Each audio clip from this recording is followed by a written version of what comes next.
I'm on a par four, long par four, and I hit a second shot that trickled down near the water, and I go down, and I've got a shot, and it's going to be third, trying to chip up onto the green, and I hear thrashing behind me, and the first thing I think of is Gator, and I turn around, and it's a 10 to 12 footer. He's huge, but he isn't interested in me.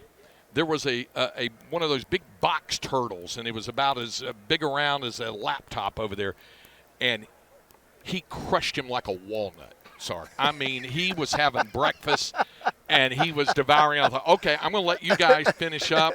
Not so much for the turtle.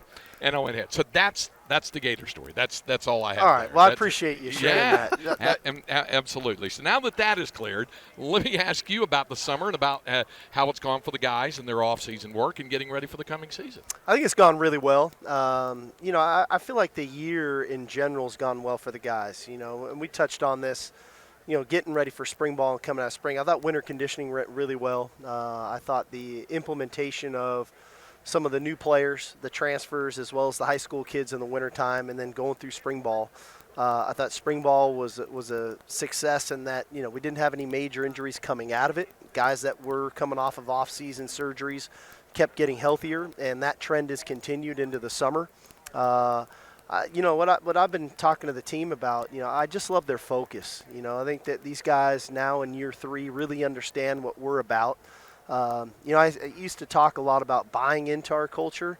I think more so now, these guys aren't just buying into the culture. They're elevating our culture. They're contributing to our culture, and that's how your culture continues to grow and get better. But I like our group. We're talented. We're tough. I think we got really good leadership. I love the staff continuity. So in the end, summer has gone really well because I think that these guys understand the expectation of each phase of our season. Summer's no different. It's tough. It's hard. The weather has not been kind, but that's what it's for. It's for us to get kind of hardened to get ready for the season. Speaking of staff continuity, Sark, knowing how important Coach Patterson was to you last year in that special assistant role, you've got 3 guys in those special assistant roles. Specifically, and kind of what were you looking for when you hired those 3? Specifically, a guy like Paul Christ, where you both come from the same frame of reference as Power 5 head coaches who've run your own programs, yet serve as the play caller and kind of delineating and distributing those duties. Yeah, I think anytime you try to bring people into your organization, you want to be specific in what their role is and how they can, A, help what we're trying to do, and B, what we can offer to them. I think Coach Christ, obviously, his experience of being a tremendous head coach in his time at Wisconsin and at Pitt, but his track record of kind of where he grew up in the profession. He worked for Mike Riley for a number of years. Mike Riley, that connection he had with Norv Turner way back in the day. Norv Turner hired me as a quarterback coach for the Oakland Raiders when I was 29 years old. So philosophically, I think there's a lot of things that make sense. Joe DeCamillis is coming to us from the National Football League after 31 years. And his experience and expertise, not only on special teams but in game management, I think will be helpful.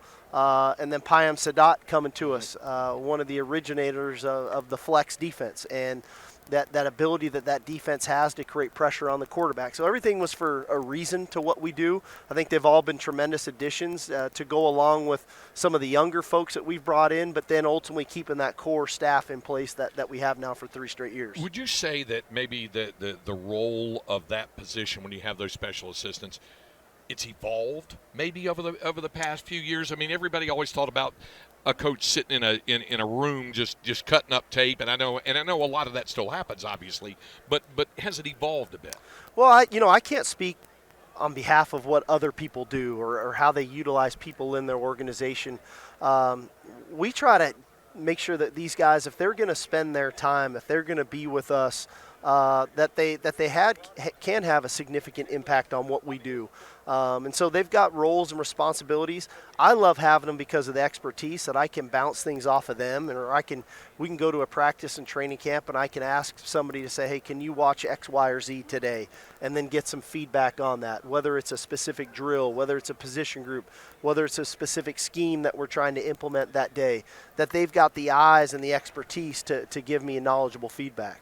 What does your summer look like, Sark, in terms of your plan of, studying play callers that you like, guys that you try to take ideas from, and also looking back at last season and saying, I wish I was maybe a little cleaner in 2-minute here, or in 4-minute offense here, and just kind of breaking down. I know we talk about breaking down players, Yeah. but as coaches, kind of going through that self-evaluation. Yeah, there's no question. I always self-evaluate, self-reflect, really after every game, and then at the end of every season. And there's a cost to all that we do, and then you try to look at how do you mitigate that cost, because we only have so much time Right. and energy that we have.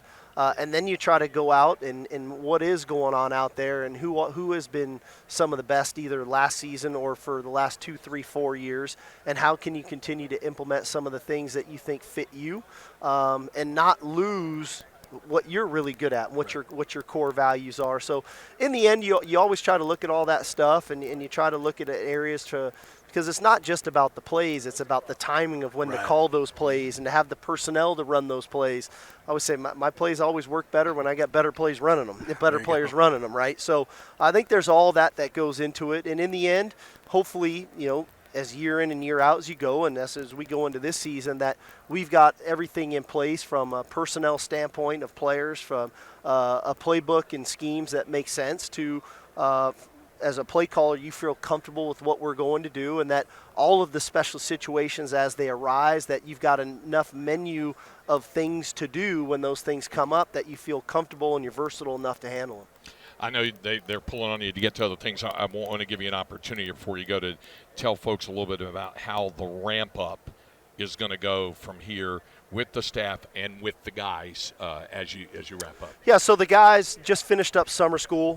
They had kind of the 4th of July week to kind of finish up school, take a deep breath.